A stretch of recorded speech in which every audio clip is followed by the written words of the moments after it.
At any rate, the president went over to the Pentagon a short while ago. You heard Terry Moran talk about that, and here's a brief excerpt of what he had to say when he was overseeing people there. Coming here makes me sad on the one hand. It also makes me angry. And our country will, however, not be cowed by terrorists.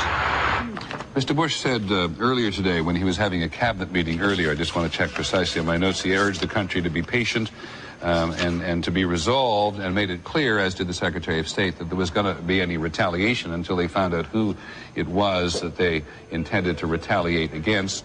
And it will be made particularly more complicated if, as many senior officials have said, it is discovered that a government is involved or complicit in this in any way. But the United States undoubtedly has the capacity to respond. And now we're going to go to the Pentagon, and our Pentagon correspondent, who's worked very long hours, John McWethy. John. Peter, it should come as no surprise that planners in this building and elsewhere within the military complex are hard at work drawing up an entire menu for a military response. The U.S. already has the firepower in the region to strike many targets simultaneously. Planes on land and aboard 2 aircraft carriers, long-range Tomahawk cruise missiles on other ships and submarines. And there are also ground troops that could be used in a more extreme response. It is not the firepower that is in question. It is the choice of targets. Who or what would the U.S. hit? How massive would the strikes be? And would an American response inflict real pain, crippling future attempts at terrorism, or would it just make the U.S. feel better? Secretary of State Colin Powell says the response must be broad-based. It's not just a matter of going after the perpetrators, but it's going after and dealing with the sources of support that they have. Say that doesn't mean to me that one just selects a facility or so here and there and puts a few cruise missiles on it in the middle of the night. That's we're way past that. We suffered an attack like Pearl Harbor yesterday. Someone is at war with us. But too harsh a response, one that takes the lives of many innocent civilians, could easily backfire, with the U.S. losing the moral high ground. We have to be careful to shape our response so that perception remains and so that we don't overnight be seen in some quarters as an aggressor. Defense Secretary Rumsfeld today seemed to suggest whatever the U.S. does will not happen soon. Anyone who thinks it's easy is wrong.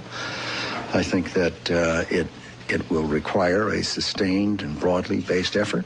And the administration today began working on that broad-based response. Part of what they're doing is requesting an unusual level of support from NATO, Peter. They are asking not that the NATO allies would actually participate in any military action, but they want broad and very vocal public support from the European allies.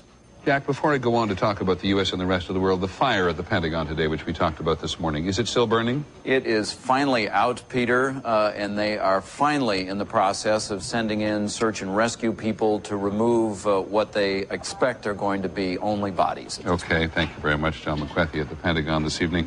At his news conference earlier today, the Secretary of State, Mr. Powell, said that the U.S. expected the fullest cooperation from Pakistan in gathering information about these attacks on the United States. Pakistan, of course, is right next door to Afghanistan, and we know that Afghanistan has been a refuge for Osama bin Laden, and we also know that Pakistan itself harbors or has many supporters of Osama bin Laden, and there is a strain of militant extremism there. That's a redundancy, I realize, a strain of extremism there which worries the United States about stability in the region in general.